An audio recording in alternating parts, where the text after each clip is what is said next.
Hello दोस्तों, नमस्कार। आप सभी का हार्दिक स्वागत है। हम बात कर रहे हैं 6 मई के एडिटोरियल सेशन की। चलिए करते हैं स्टार्ट इस ब्यूटीफुल मोटिवेशनल कोट के साथ। Good things take time. अच्छी चीज़ों में टाइम लगता है। बहुत सारे बच्चे पूछते हैं कि सर इम्प्रूवमेंट कब तक आ जाएगा, तो उनके लिए ये एक कोट है। ज़िंदगी में उतार लीजिए इस चीज़ को कि जो भी चीज़ें अच्छी आपके साथ होंगी ज़िंदगी में, उनमें थोड़ा टाइम लगेगा। तो पेशेंस रखिए, सब अच्छा होगा। चलिए बात करते हैं इस आर्टिकल की। सबसे पहले तो इसका प्रेफिस क्या है। डेंजरस ड्रिफ्ट इसका टाइटल है। प्रेफिस क्या है, किस बारे में ये आर्टिकल है। तो ये आर्टिकल जो हंदवाड़ा टाउन है उसके नज़दीक एक घटना घटी थी संडे को। उसमें हमारे बहुत ही टैलेंटेड, बहुत ही मोटिवेटेड, बहुत ही एनर्जेटिक कमांडिंग ऑफिसर्स जो थे वो शहीद हो गए थे। एक पुलिस ऑफिसर थे वो शहीद हो गए थे। उस बारे में ये आर्टिकल दिया गया है। कश्मीर घाटी में स्थितियां डिटीरियोरेट ही हो रही हैं, कंडीशन सही नहीं हो रही है, उस बारे में आर्टिकल है। तो ये कहना चाह रहा है, the write up is about the encounter that took place last Sunday at Handwara in Kashmir. तो कश्मीर के हंदवाड़ा में जो पिछले संडे को एक एनकाउंटर हुआ था उस बारे में ये आर्टिकल है। द इंसेसेंट एनकाउंटर्स, इंसेसेंट का मतलब होता है लगातार, बगैर रुके, जो कंटिन्यू चल रहा है। तो जो लगातार एनकाउंटर्स हो रहे हैं किस किस के बीच, सोल्जर्स और टेररिस्ट के बीच कश्मीर वैली में, पुट ए क्वेश्चन मार्क, ये एक प्रश्न चिन्ह खड़ा करते हैं over the decision taken by the government, उस डिसीजन पर जो गवर्नमेंट के द्वारा लिया गया था लास्ट ईयर, पिछले वर्ष, to change the prevailing condition in the valley, कि कश्मीर घाटी में जो स्थितियां प्रिवेल थी, एग्जिस्ट थी, उन स्थितियों को बदलने के लिए निर्णय लिया गया था। लेकिन वो निर्णय क्या सही था, यहाँ पे एक क्वेश्चन मार्क खड़ा होता है।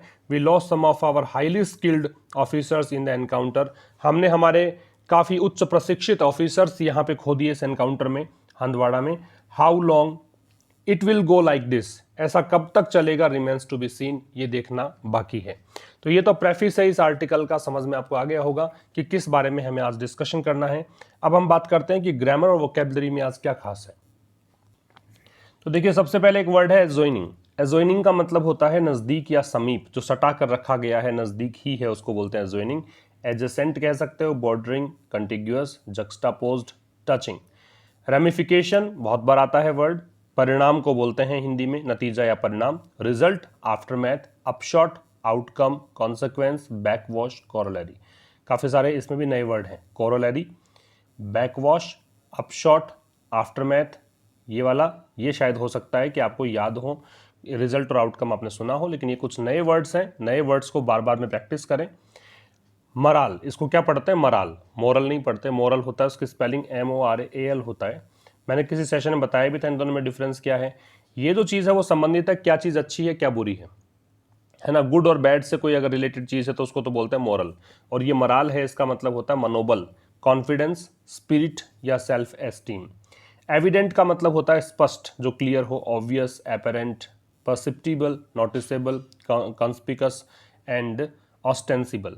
डिटर, ये हतोत्साहित करना किसी को, तो डिस्करेज, डिसवेड, इनहिबिट, ये सब हतोत्साहित करना। इसका आप एंटोनिम करोगे तो एनकरेज हो जाएगा, परसुएड हो जाएगा। फिर एक आज आपको हाई और हाईली, हाईली एक वर्ड मिलेगा। तो हाई और हाईली में डिफरेंस क्या है, एक बच्चे ने पूछा भी था क्वेश्चन, सोनू रावत नाम से एक स्टूडेंट, उन्होंने क्वेश्चन पूछा था हाई और हाईली में डिफरेंस क्या है। तो देखो, आज हाईली वर्ड आया था इसलिए मैं बता देता हूँ यहाँ पे आपको। हाईली जो शब्द है ये एक एडवर्ब है, जबकि ये एडजेक्टिव भी हो सकता है, एडवर्ब भी हो सकता है, नाउन भी हो सकता है। ठीक है ना। हाई नाउन के रूप में भी आ सकता है, एडजेक्टिव के रूप में भी आ सकता है, एडवर्ब के रूप में भी आ सकता है, लेकिन ये एक एडवर्ब है। इसका अर्थ होता है ऊंचाई पर। ठीक है, या तो कोई उच्चतम बिंदु है उसके लिए हाई यूज करते हैं, या फिर कोई चीज ऊंचाई पर रखी है उसके लिए हाई यूज करते हैं, है ना। और ये होता है उच्च स्तर तक, हाई लेवल तक। तो देखिए कुछ सेंटेंसेस हैं, कोशिश करते हैं कि क्या आएगा। पहला सेंटेंस है the sun was dash in the sky, तो यहाँ पे क्या आएगा, the sun was high in the sky या हाईली इन द स्काई, उच्च स्तर तक है ऐसा तो नहीं है। तो सूरज जो है काफी ऊंचाई पर है आकाश में, ये कहना चाह रहा, तो ऊंचाई के लिए क्या आ जाएगा, हाई। तो पहले वाले में के अंदर आपको भरना है हाई। सेकेंड क्वेश्चन है profits reached N all time dash last year. ये तो अगर आपने न्यूज़पेपर्स पढ़ने का आपको हैबिट है, काफ़ी दिनों से मेरे साथ पढ़ रहे हैं या फिर आप खुद से पढ़ते हैं, तो आपको पता होगा कि यहाँ पे क्या आना चाहिए, profits reached N all time dash last year. पिछले साल प्रॉफिट्स जो हैं वो सर्वकालिक, मतलब हमेशा जितना मतलब नहीं मिला था उस सब में ऊपर रहा प्रॉफिट, तो हाई आ जाएगा। ठीक है, तो सर्वकालिक ऊंचाई पर रहा कह सकते हो। हर समय अगर बात करें, ओल्ड टाइम की बात करें, तो उनमें सबसे ज़्यादा उच्चतम बिंदु पर रहा। I think very dash of your work, अब क्या आएगा सोचिए देखें। यहां आएगा हाईली।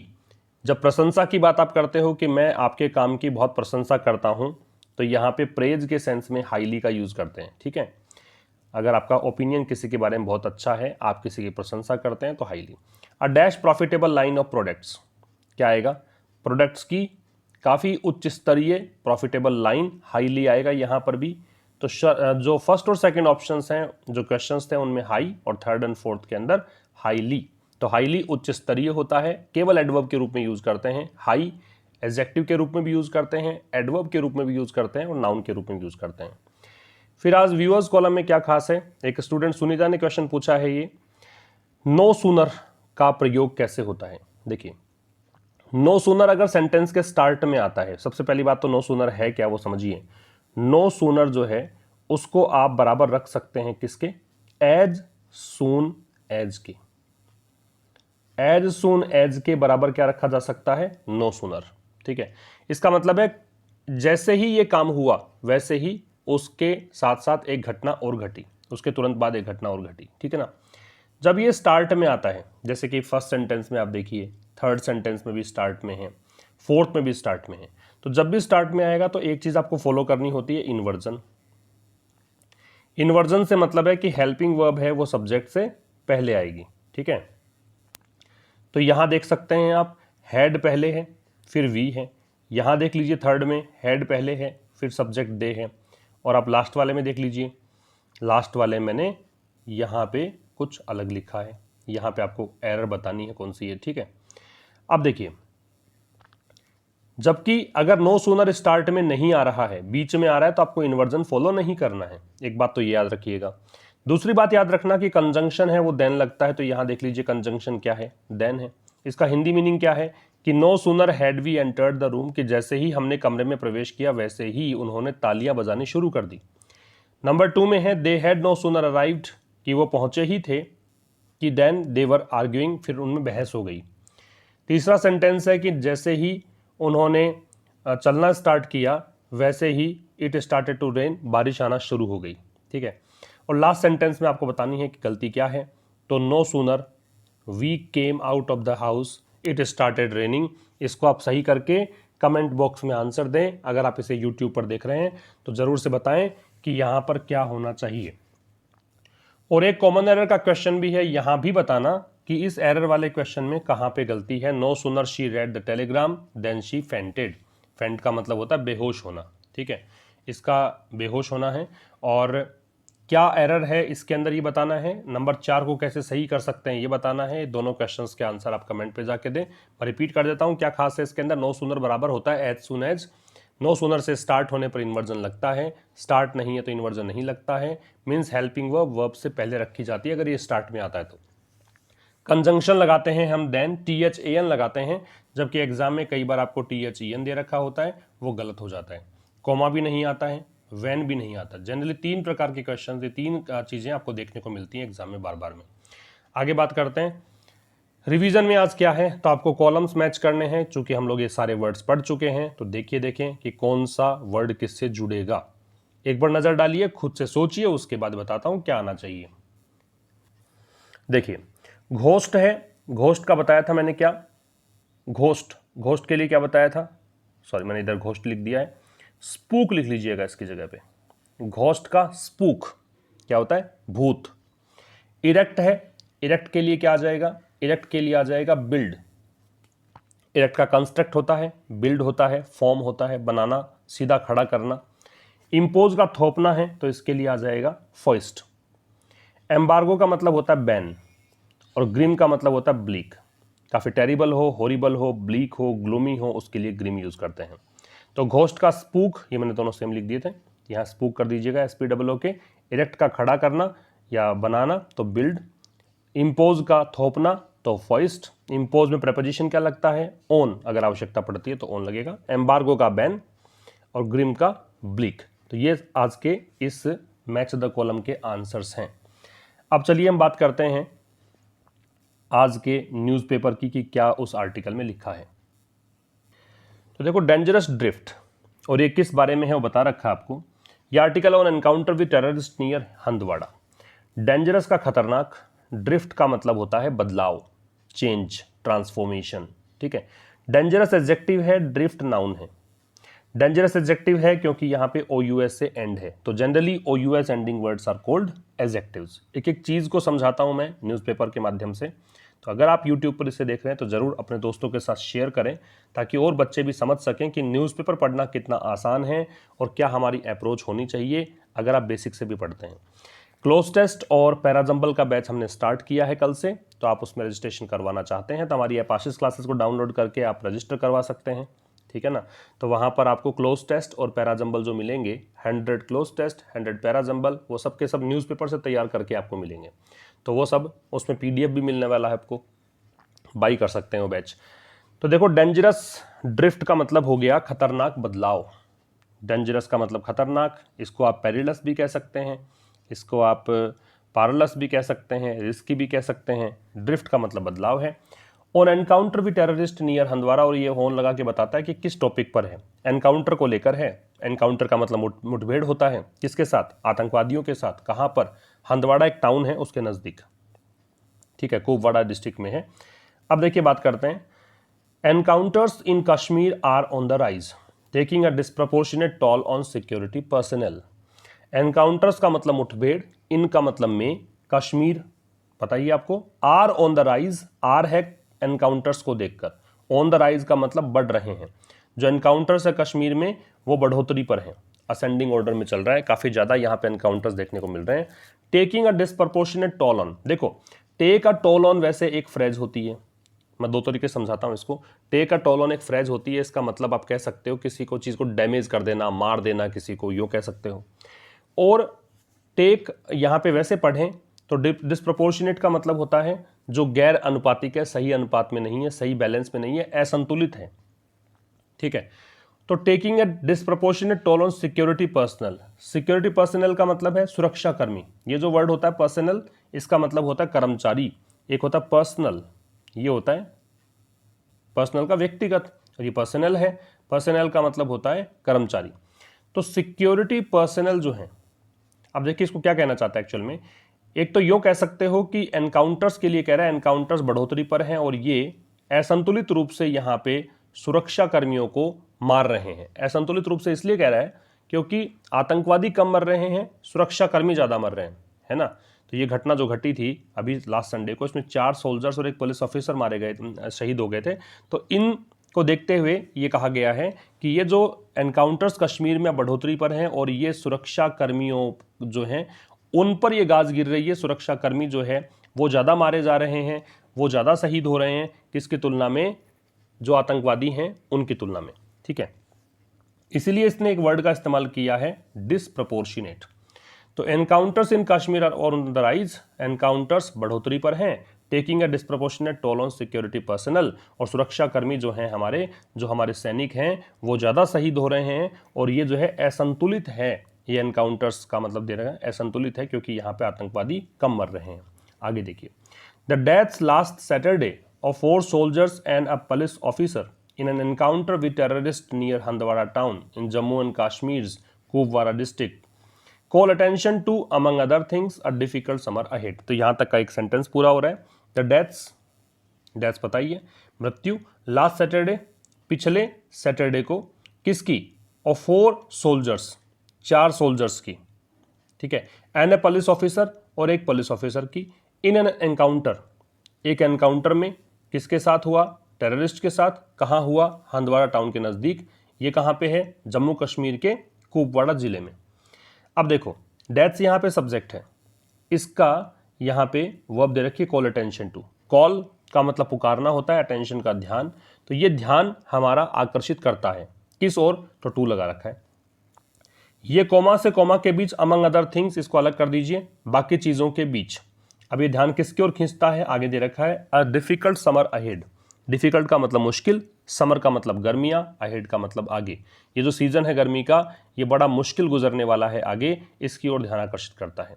अमंग अदर थिंग्स मतलब बाकी चीज़ें देखने को मिलेंगी ही, लेकिन ये भी आपको देखने को मिलेगा, ये बोलना चाह रहे हैं।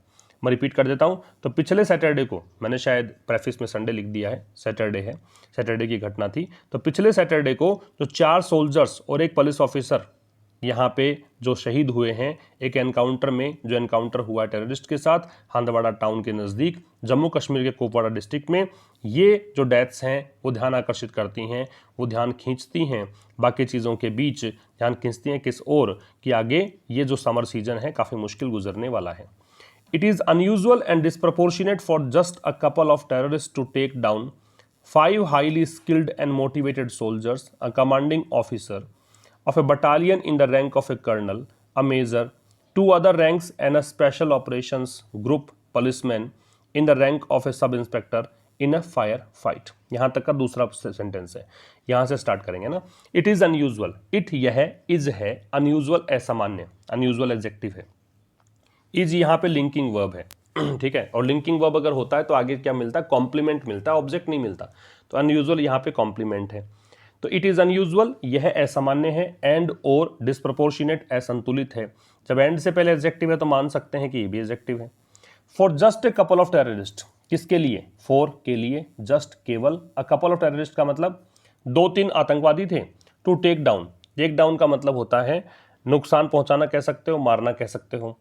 5 हाईली स्किल्ड, कि कपल ऑफ टेररिस्ट जो हैं उन्होंने 5 हाईली स्किल्ड, हाईली हम पढ़ चुके हैं, जो उच्च स्तरीय, स्किल्ड जो बहुत ही दक्ष, एंड मोटिवेटेड सोल्जर्स, और काफ़ी मोटिवेटेड सोल्जर्स जो थे। अ कमांडिंग, अब कौन कौन थे वो बता रखा है, a commanding officer of a battalion in the rank of a colonel, a commanding officer, battalion सैन्य टुकड़ी को बोलते हैं, in the rank of a colonel, ये स्पेलिंग आपसे पूछ सकते हैं, इसको बोलते हैं कर्नल है, इसको कॉलोनल भी बोलते हैं अमेरिकन इंग्लिश में, ब्रिटिश में पढ़ते हैं कर्नल, स्पेलिंग COLONEL याद रखिएगा। तो जो कर्नल की रैंक में थे, एक मेजर थे इसमें, 2 अन्य रैंक पर थे, एक स्पेशल ऑपरेशंस ग्रुप पुलिसमैन था। ठीक है, समझ में आ रहा है आपको। तो यहाँ पे 5 लोग थे, एक तो हो गया कमांडिंग ऑफिसर, एक यहाँ पे दे रखा मेजर 2, और ये 2 अन्य रैंक के 4, और एक ये policeman 5। In the rank of a sub inspector, sub inspector की रैंक में थे। In a fire fight, fire fight का मतलब ये गोलाबारी, फायर फाइट का मतलब जो लड़ाई थी और गोलाबारी से लड़ाई हुई, मतलब इधर से भी गोलियां बरसाई जा रही थी, उधर से भी गोलियां आई, तो इसको बोलेंगे फायर फाइट। तो क्या बोला इसने कि भाई ये असामान्य सी बात है और बड़ा असंतुलित या गैर अनुपातिक चीज़ है कि 2-3 लोग ही थे, आतंकवादी 2-3 थे, और उन्होंने 5 हाईली स्किल्ड और मोटिवेटेड सोल्जर्स को यहाँ पे टेक डाउन कर दिया, मार दिया। उनमें कौन थे वो बता दिया आगे। आगे देखो, the details on offer are sketchy yet provide compelling evidence of an operation that went horribly wrong. ये तीसरा सेंटेंस है। ठीक है, अलग अलग सेंटेंस, फुल स्टॉप तक का पार्ट पढ़ोगे ज़्यादा समझ में आपको आएगा। द डिटेल्स, जो भी डिटेल्स हैं, कि डिटेल्स का मतलब भी कैसे हुआ, क्या यहाँ पे घटना घटी, किस प्रकार से ये ऑपरेशन चलाया, ये details. On offer, on offer का मतलब जो भी हमारे पास फिलहाल उपलब्ध है कह सकते हो। ऑन ऑफर का मतलब जो भी हमारे सामने है फिलहाल, यूं कह दीजिए।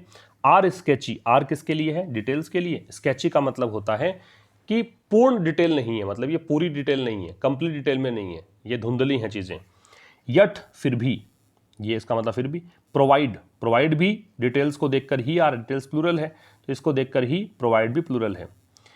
कंपेलिंग एविडेंस, कंपेलिंग एडजेक्टिव है, एविडेंस नाउन है, एविडेंस का प्लूरल नहीं बनता है, काफ़ी बार बताया मैंने। कंपेलिंग एडजेक्टिव इसका मतलब स्ट्रॉन्ग, काफ़ी जोरदार, फिर भी काफ़ी मजबूत सबूत देता है। ऑफ एन ऑपरेशन, एक किसका, तो ऑफ का के या की के लिए आता है। एन ऑपरेशन, ऑपरेशन नाउन है क्योंकि एन लगा हुआ है, आर्टिकल लगा हुआ है, आर्टिकल के बाद शब्द आता है वो नाउन।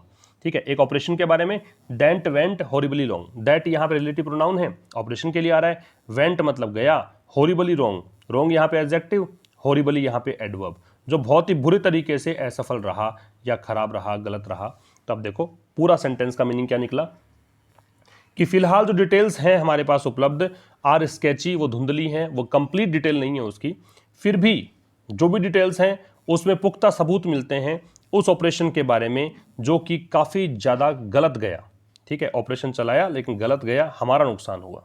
आगे देखो, on Saturday afternoon receiving intelligence that terrorist were present in a house in Changimulla village, colonel Ashutosh Sharma of 21 Rashtriya rifles, major Anuj Sood, Naik Rajesh Kumar, lance Naik Dinesh Singh, and J&K Police Sub-Inspector Shakil Qazi and possibly others reached the site, which had a building and a cow shed adjoining it, and an intense firefight commenced. ये अगला sentence हुआ, क्या बोल रहा है? On Saturday afternoon, on लग रहा है क्योंकि डेज के नाम से पहले हम ऑन लगा देते हैं, तो सैटरडे आफ्टरनून को शनिवार दोपहर को, रिसीविंग ये करते हुए या होने पर, इंटेलिजेंस का मतलब खुफिया जानकारी, तो खुफिया जानकारी मिलने पर, क्या जानकारी मिली? कंजंक्शन लगाया दैट। टेररिस्ट आतंकवादी, वर प्रेजेंट उपस्थित थे, इन अ हाउस एक घर में, कौन से गांव में? इस गांव में। कौन कौन थे? नाम बता रखा है, आशुतोष शर्मा जो इस राइफल्स के थे, मेजर अनुज सूद थे, नायक राजेश कुमार थे, लांस नायक दिनेश कुमार थे, और जम्मू कश्मीर पुलिस के सब इंस्पेक्टर शकील काजी थे। ये 5 लोग थे। एंड पॉसिबली अदर्स, और संभवतया और भी हो सकते हैं, और भी शामिल हो। रीच्ड, ये सब कहाँ गए? ये उस स्थान पे पहुंचे जहां बताया था ना कि आतंकवादी है, उस गांव में पहुंच गए। साइट का मतलब स्थान है। रीच के साथ में प्रेपोजिशन नहीं लगता है ना। Reach does not take any preposition after it. Generally आपको एग्जाम में जब क्वेश्चन पूछते हैं तो इसमें एट दे के प्रश्न पूछा जाएगा, गलत हो जाएगा। वो पहुंचे स्थान पर, विच हैड, और उस स्थान के लिए आ रहा है विच, ये रिलेटिव प्रोनाउन है। हैड था अ बिल्डिंग, जिस उस स्थान पे क्या थी? बिल्डिंग थी। And a cow shade, cow shade मतलब गाय को रखने का जो स्थान होता है। एजॉइनिंग इट, एजॉइनिंग हमने क्या पढ़ा? बॉर्डरिंग पढ़ा है ना। हमने क्या पढ़ा था? जक्स्टापोज पढ़ा था, एडजेसेंट पढ़ा था, टचिंग पढ़ा था, कंटिग्यूअस पढ़ा था। उसी के पास एक गाय का काउ शेड भी था। एंड एन इंटेंस, और एक intense fire fight commenced. Commenced का मतलब होता है स्टार्ट होना। इंटेंस यहाँ पे एडजेक्टिव के रूप में बहुत ही तीव्र, फायर फाइट का मतलब गोलाबारी, बहुत ही ज़्यादा, मतलब उच्च स्तर कह सकते हो, इंटेंस किस्म की गोलाबारी शुरू हो गई। अब देखो पूरा सेंटेंस क्या बोला कि सैटरडे आफ्टरनून में ये खुफिया जानकारी मिलने पर कि आतंकवादी चंगीमुला विलेज के अंदर उपस्थित थे एक घर में, तो ये 5 लोग चले गए उस स्थान पे जहाँ पे एक बिल्डिंग थी, और बिल्डिंग के बिल्कुल सटाकर एक काऊ शेड था, ठीक है, और वहाँ पे फायर फाइट शुरू हो गई। All the enemy fire came from the cow shed not the building. तो ये कह रहा है कि जितना भी दुश्मन की ओर से जो फायरिंग हो रही थी, ऑल सभी, द एनिमी फायर जो भी दुश्मन की तरफ से गोलाबारी थी, केम आई फ्रॉम, कहाँ से? सोर्स बता रहा है काऊ शेड, काऊ शेड से, नॉट द बिल्डिंग, कहाँ से नहीं आई? बिल्डिंग से नहीं आई। जितनी भी यहाँ पे एनिमी फायर हुई थी ना, वो काऊ शेड से आई, वो बिल्डिंग की तरफ से गोलाबारी नहीं हुई। देन, फिर, देयर वॉज अ लल for more than an hour during which the team apparently decided to approach the house and use the vantage of the upper floor to fire at the terrorist in the cow shed. Then फिर there was ए लल, लल का मतलब होता है शांति, कुछ समय के लिए शांति को बोलते हैं लल। फॉर, तो ये देन देयर वॉज ए लल, फिर एक शांति छा गई। For more than an hour, कितना? 1 घंटे से अधिक समय तक शांति रही। ड्यूरिंग विच, जिसके दौरान, ड्यूरिंग मतलब दौरान, विच मतलब जिसके दौरान, किसके दौरान? 1 घंटे की शांति के दौरान, 1 घंटे का समय गुजरा उस दौरान। द टीम, ये जो 5 लोगों की टीम थी, अपेरेंटली डिसाइडेड, अपेरेंटली का मतलब ऐसा लगता है देखने पर, देखो पुख्ता सबूत तो नहीं है वहां पे क्या घटित हुआ होगा, लेकिन ऐसा लगता है घटनास्थल पर जाकर या फिर लोगों के सुनकर कुछ भी, तो इसलिए अपेरेंटली का यूज किया। डिसाइडेड कि शायद इन्होंने ये डिसाइड किया, टू अप्रोच द हाउस, कि वो घर जाएं, घर को अप्रोच करेंगे। And use the vantage, vantage का मतलब एडवांटेज, लाभ। और ये जो लाभ की स्थिति है, लाभ की स्थिति कौन सी? Of the upper floor to fire, कि जो ऊपर वाला फ्लोर है वहां चले जाएंगे टू फायर, गोलाबारी करने के लिए। और गोलाबारी किस पर करेंगे? टेररिस्ट पर। इन द काऊ शेड, वो कहाँ थे? काऊ शेड में थे। तो देखो, तो कह रहा है कि भाई फिर एक घंटे से अधिक समय का बिल्कुल सन्नाटा, और उस दौरान टीम ने डिसाइड किया कि वो घर को अप्रोच करेंगे और ऊपर वाले फ्लोर पर जाकर जो एक एडवांटेज की स्थिति है उसका लाभ उठाएंगे, और जहां पे गोलाबारी करेंगे किस पर? जो काऊ शेड में छिपे टेररिस्ट हैं उन पर। They entered the house and there was a fresh fire fight but no communication from the colonel and his team. तो कह रहा है कि दे एंटर्ड, दे यहाँ पे वो टीम के सदस्यों के लिए, 5 के लिए। एंटर्ड के साथ प्रेपोजिशन नहीं लगा है क्योंकि एंटर का मतलब प्रवेश करना है। अगर एंटर का मतलब प्रवेश करना होता है तो आगे प्रेपोजिशन नहीं लगता है। उन्होंने घर में प्रवेश किया, एंड, और there was a fresh fire fight, फिर एक बिल्कुल नए सिरे से गोलाबारी शुरू हो गई। बट लेकिन no communication from the colonel his team, लेकिन कोई कम्युनिकेशन यहाँ पे नहीं था टीम और कर्नल का आपस में, मतलब कोई कम्युनिकेशन नहीं हुआ। तो उन्होंने घर में प्रवेश किया और फिर से गोलाबारी शुरू हो गई, लेकिन कोई कम्युनिकेशन नहीं था। Then it was notice that their communication instrument was being used by terrorist. Then तब इट वॉज नोटिस्ड, ऐसा नोटिस किया गया, दैट की देयर कम्युनिकेशन, कि उनका जो कम्युनिकेशन है, कम्युनिकेशन इंस्ट्रूमेंट जो है जिससे वो बातचीत कर रहे थे, वॉकी टॉकी कुछ भी उनके पास था, वॉज बीइंग यूज्ड, ये पैसिव है, वॉज तो इंस्ट्रूमेंट के लिए आ रहा, सिंगुलर है, बीइंग यूज्ड इस्तेमाल किया जा रहा था, पास्ट कंटिन्यूअस का पैसिव है, बाय द टेररिस्ट किसके द्वारा, आतंकवादियों के द्वारा। फिर ऐसा नोटिस में आया कि उनका कम्युनिकेशन इंस्ट्रूमेंट को यूज टेररिस्ट कर रहे थे। That is when realisation came all was not well and firing ensued all over again. Ensue का मतलब होता है परिणाम स्वरूप घटित होना, किसी चीज को फॉलो करते हुए आना। दैट इज व्हेन, ठीक तभी, रियलाइजेशन केम, ये ऐसी अनुभूति हुई, ऐसा समझ में आया कि ऑल वॉज नॉट वेल, कि सब कुछ ठीक नहीं था, and firing ensued all over again, और एक बार फिर से ऑल ओवर अगेन, एक बार नए सिरे से फायरिंग यहाँ पे चालू हो गई। ठीक है, तो फिर रियलाइजेशन हुआ, फिर समझ में आया कि सब कुछ ठीक था नहीं वहाँ पे, all was not well. All के साथ में प्लूरल भी लग सकता है, सिंगुलर भी लग सकती है वर्ब, ऑल पे डिपेंड करता है किसके लिए यूज़ कर रहे हो आप। काउंटेबल के लिए यूज़ करो तो फिर आप लगा दीजिए प्लूरल। अगर आप अनकाउंटेबल, चूंकि ये स्थिति के लिए आ रहा है तो अनकाउंटेबल के रूप में उस माहौल के लिए यूज़ कर रहा है, तो इस कारण से सिंगुलर लगा दिया इसने। ठीक है, और फायरिंग एक बार फिर से शुरू हो गई। फिर कह रहा है this time when it was over there were 7 bodies. This time, इस बार, व्हेन इट वाज ओवर, जब ये खत्म हुई, इट किसके लिए आ रहा है, फायर फाइट के लिए, जो गोलाबारी हो रही थी, वाज ओवर, जब खत्म हुई, देयर वर 7 बॉडीज, तो 7 मरे हुए लोग थे, 7 डेड बॉडीज पड़ी थी। The way this operation ended will have ramifications on both morale and operating procedures on future operations of this kind that go on all the time in this shadowy theater of proxy war। देखो, the way, जिस तरीके से, अभी तरीका कौन सा है आगे बता रखा है, इस कारण से निश्चित है तरीका, तो दे दिस ऑपरेशन एंडेड, जिस तरीके से इस ऑपरेशन का एंड हुआ, जो ऑपरेशन चलाया सेना ने और उसका जो एंड हुआ, विल हैव रेमिफिकेशंस, इसके कोई ना कोई परिणाम निकल कर आएंगे। रेमिफिकेशन का मतलब होता परिणाम, जो हमने पढ़ा था अभी कि इसमें रिजल्ट भी था, आफ्टरमैथ भी था, बैकवॉश भी था, कॉरोलरी था, आउटकम, कॉन्सेक्वेंस, रिपरकशन भी होता है, तो इसके कुछ परिणाम होंगे। ऑन बोथ मराल, दोनों साइड पे, एक तो मराल मतलब मनोबल, एंड ऑपरेटिंग प्रोसीजर्स, और दूसरी चीज कि प्रोसीजर क्या अपनाया आपने, कैसे ऑपरेट किया इस अभियान को, कैसे आपने ये ऑपरेशन चलाया, इसके तौर तरीकों पर। मराल का हमने पढ़ा था, मनोबल। ऑन फ्यूचर ऑपरेशंस, किसको लेकर, फ्यूचर के ऑपरेशन, भविष्य में कोई ऑपरेशन चलाएंगे तो समझ में आपको सोचना पड़ेगा। ऑफ दिस काइंड, इसी प्रकार का, दैट गो ऑन, अभी दैट आ रहा है यहाँ पे ऑपरेशंस के लिए, जो कि go on all the time, जो हमेशा चलता रहता है, in this shadowy theatre. Shadowy का मतलब जहाँ पे डार्कनेस हो, जहाँ पे अंधकार हो, जहाँ पे मिस्टीरियस चीज़ें हों, मिस्ट्री हो, आपको कुछ ज़्यादा ना तो दिखाई पड़ रहा हो, ना कुछ ज़्यादा समझ में आ रहा हो। थिएटर का मतलब वैसे रंगमंच होता है, लेकिन यहाँ पे एक माहौल कह दीजिए। प्रॉक्सी वॉर का मतलब छद्म युद्ध होता है। एक तो आमने सामने की लड़ाई होती है, एक छिप कर लड़ाई की जाती है, उसको छद्म वॉर को प्रॉक्सी वॉर बोलते हैं। तो क्या बोलना चाह रहे हैं कि जिस तरीके से इस ऑपरेशन का एंड हुआ, तो इसके कुछ ना कुछ परिणाम निकलेंगे। ठीक है, अब परिणाम निकलेंगे, यहां से यहां तक का पार्ट छोड़ देंगे तो परिणाम किस पे निकलेंगे, भविष्य के ऑपरेशंस को लेकर कुछ रेमिफिकेशन होंगे।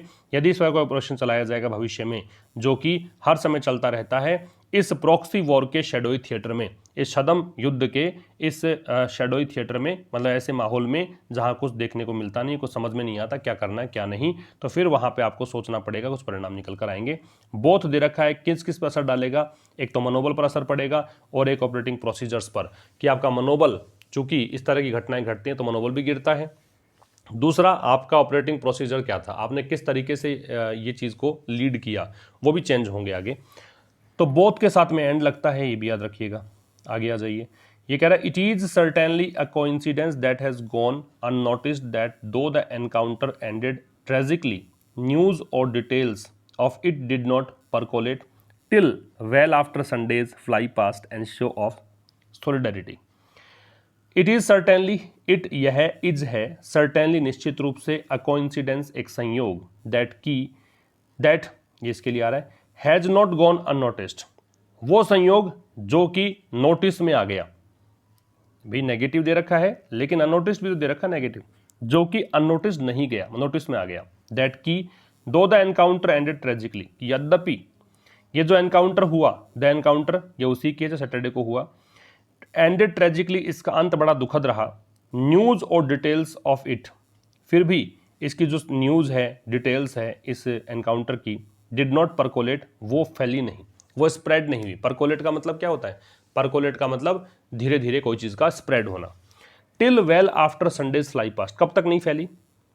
संडे का जो फ्लाई पास्ट हुआ था, संडे को आपने देखा कि एक डिसीजन लिया था सरकार ने और सेना ने कि जो डॉक्टर्स हैं जो कोरोना के खिलाफ लड़ रहे हैं उनके लिए वो लोग फ्लाई पास्ट निकालेंगे। एक सलामी परेड होती है ना, आपने देखा था फूल बरसाए गए थे हॉस्पिटल्स में।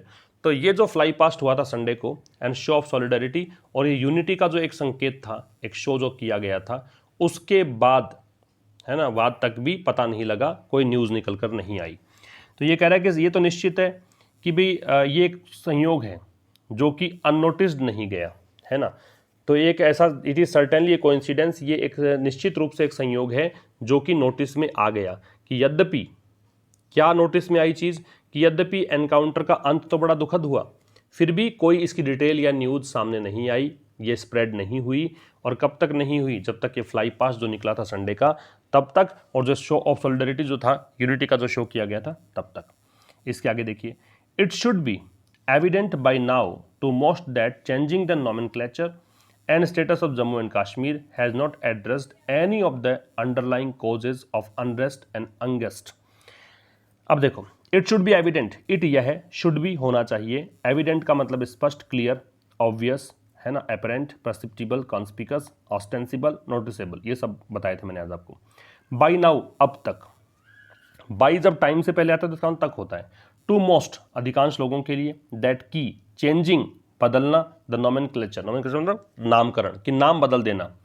And status of Jammu and Kashmir, और स्टेटस चेंज कर देना। भी पहले पूर्ण राज्य का दर्जा था, मतलब राज्य था जो एक विशेष राज्य दर्जा प्राप्त था, अभी स्टेटस को चेंज कर दिया और क्या बना दिया? यूनियन टेरिटरी बना दिया, इसको यूटी बना दिया। तो ये चेंज हुआ, 5 अगस्त को सारी घटनाएं घटी थी ये। तो इससे कुछ ज़्यादा कुछ हुआ नहीं है। हैज़ नॉट एड्रेस्ड, तो इस चीज़ ने, हैज़ नॉट एड्रेस्ड, हैज़ के साथ थर्ड फॉर्म, एड्रेस का मतलब कोई चीज़ का समाधान करना, इसने कुछ समाधान नहीं किया है। किस चीज़ का? एनी, किसी भी चीज़ का, of the underlying causes, underlying मतलब निहित, अंडरलाइंग जो निहित हो, कॉजेज का मतलब कारण, किस चीज़ के कारण? अनरेस्ट, अनरेस्ट मतलब बेचैनी, एंगस्ट का मतलब चिंता, व्याकुलता। तो जो भी बेचैनी या चिंता या व्याकुलता के कारण है, उनको कुछ समाधान यहाँ पे हुआ नहीं इस चीज़ से। तो अब ये स्पष्ट हो जाना चाहिए, अब तक तो अधिकांश लोगों को पता लग जाना चाहिए, है ना, कि जो नाम बदलना है, चेंजिंग द नॉमेनक्लेचर है, चेंजिंग यहाँ पे जेरेंड का काम करेगा, क्योंकि आगे आपको जो दे रखा है वह वो इसी को देखकर लग रहा है ना। तो नामकरण कर देना, स्टेटस चेंज कर देना, इसने वास्तव में कोई जो वास्तविक समस्याएं हैं, जो अंडरलाइंग कॉजेज हैं अनरेस्ट और एंगस्ट के, उनको एड्रेस नहीं किया है। उन चीज़ों को यहाँ पे इसने क्या नहीं किया है? सॉल्व नहीं किया है। तो एड्रेस का सॉर्ट आउट करना है, और चेंजिंग यहाँ पे जेरेंड है। जेरेंड को देखकर आप जब वर्ब लगाते हो तो सिंगुलर लगाते हो। आगे आ जाइए। Neither has it deterred Pakistan from its steadfast goals, छोटा सा सेंटेंस है। ना ही, देखो, ना तो ये हुआ कि नामकरण करने से या फिर स्टेटस चेंज करने से ना तो समस्या का अंत हुआ, और ना ही हैज़ इट डिटर्ड। जब नीदर से स्टार्ट करते हो सेंटेंस, जनरली ये होता है कि किसी भी नेगेटिव जो एडवर्ब है उससे स्टार्ट, नो सुंदर का हमने देखा था आज, हार्डली, स्केर्सली भी इसी लिस्ट में आता है ना, नॉट ओनली भी आता है। तो इनसे जब स्टार्ट करते हो सेंटेंस तो इन्वर्जन लगता है। इन्वर्जन का मतलब वर्ब सब्जेक्ट से पहले आती है। तो इट तो यहाँ पे सब्जेक्ट है और हैज़ यहाँ पे वर्ब है। तो ना ही, और ना ही इसने हतोत्साहित, डिटर का मतलब हतोत्साहित करना, डिस्करेज करना, डिसवेड करना, इनहिबिट करना। ना ही ये रोक पाया है पाकिस्तान को, किस चीज़ से? देखो, डिटर के साथ में फ्रॉम है, किस चीज़ से? इट्स स्टेडफास्ट गोल, दृढ़, जो भी इसके लक्ष्य हैं, दृढ़ता जो इसकी है, अटल जो है, अडिग है कि हम तो ऐसा ही करेंगे, इससे भी नहीं भटका पाए हो आप। तो ना ही तो इस नामकरण कर देने से या जम्मू कश्मीर के स्टेटस को चेंज कर देने से अंडरलाइंग कॉजेज जो हैं, जो वास्तविक कारण हैं अनरेस्ट और एंगस्ट के, ना तो वो सॉर्ट आउट हुए, और ना ही पाकिस्तान को रोक पाए इसके अडिग होने से, अटल लक्ष्यों से। आगे देखो। Since the beginning of the year in 127 days, as many as 55 terrorists have been killed in the region, roughly one encounter every 2 days। तो सिंस, जब से, निश्चित समय के लिए है। द बिगिनिंग, बिगिनिंग से पहले द आता है, बिगिनिंग, मिडल, एंड द आता है, लेकिन साथ में लगा दोगे जैसे फ्रॉम बिगिनिंग टू एंड तो द नहीं आएगा। अगर साथ नहीं अलग अलग है तो द लगता है, तो दी एंड भी होता है ना। तो since the beginning of the year, जब से ये शुरू हुआ है साल, तब से इन 127 डेज 127 दिन हो गए, उनमें एज मैनी एज 55 टेररिस्ट, तो 55 टेररिस्ट, सीधा भी लिख सकता था लिखने को तो, लेकिन यहाँ पे एज मैनी एज इम्फेसाइज करने के लिए लिखा जाता है ना, जब संख्या ज़्यादा हो उसके लिए। तो 55 टेररिस्ट जो हैं हैव बीन किल्ड, उनको मार दिया गया है। पैसिव वही सही है, बी के साथ third form. In the region, इस क्षेत्र में, कश्मीर घाटी की बात है। रफली मतलब मोटा मोटी तौर पर 1 एनकाउंटर एवरी 2 डेज, हर 2 दिन में एक एनकाउंटर देखने को मिलता है। ठीक है, तो क्या कह रहा है कि जब से ये शुरू हुआ है वर्ष, 127 दिनों के अंदर 55 टेररिस्ट को मार दिया गया है इस क्षेत्र में, और लगभग आप ये कह सकते हो मोटा मोटी कि 2 दिनों में एक एनकाउंटर देखने को मिलता है। In the unhealthy vacuum that New Delhi has created since August 5 last year, such encounters have done nothing other than aid the impulse of disaffected to embrace arms. तो देखो, इन द अनहेल्दी, इन मतलब में, द अनहेल्दी मतलब अस्वस्थ, वैक्यूम का मतलब निर्वात, जो खालिस्तान। तो ये एक अनहेल्दी वैक्यूम जो छोड़ा था, यहाँ पे अनहेल्दी का वैसे अस्वस्थ नहीं है, कोई रोगी नहीं है।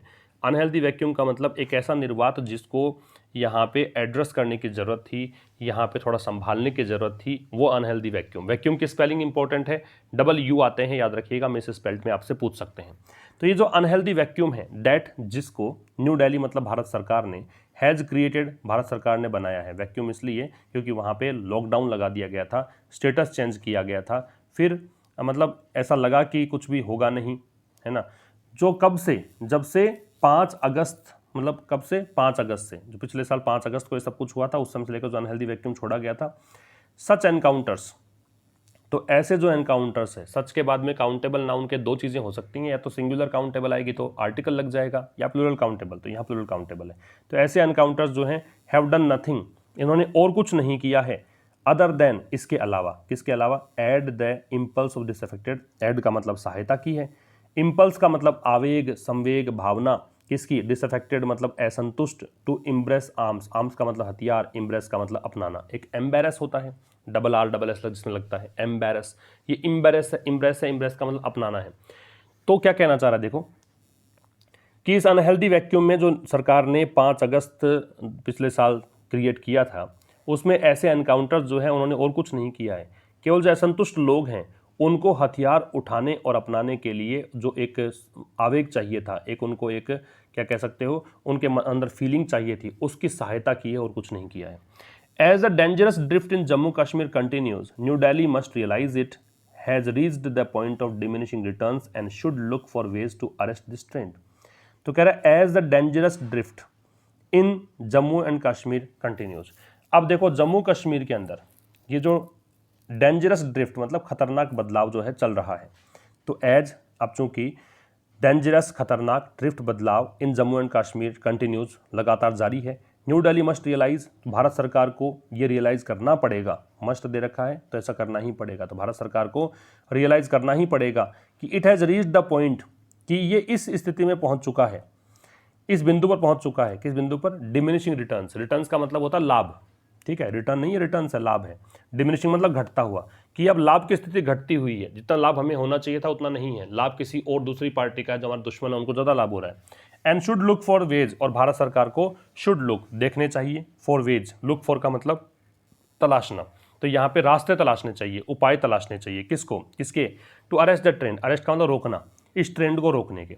तो कह रहा है कि जब डेंजरस जो ड्रिफ्ट है जम्मू कश्मीर में, तो जम्मू कश्मीर में खतरनाक बदलाव जारी है, तो भारत सरकार को रियलाइज़ करना पड़ेगा कि ये किस बिंदु पर पहुंच चुका है, बिंदु ये आ चुका है, ऐसा मोड़ आ चुका है कि यहाँ पे आपको लाभ की स्थिति कम है और अब नए तरीके तलाशने पड़ेंगे इस ट्रेंड को रोकने के। तो ये आपका आज का आर्टिकल था। इस आर्टिकल की टोन अगर बात करें तो रिपोर्टिंग है, यहाँ पे जो घटना घटी थी उसको रिपोर्ट किया गया है ना, जो हंदवाड़ा में जो घटना घटी थी उसको रिपोर्ट, इसलिए रिपोर्टिंग टोन आप कह सकते हो। अब हम बात करें आज के क्वेश्चंस की, जो कि कॉमन एरर के भी हैं और फिल इन द ब्लैंक के भी हैं। देखते हैं क्या है क्वेश्चंस में।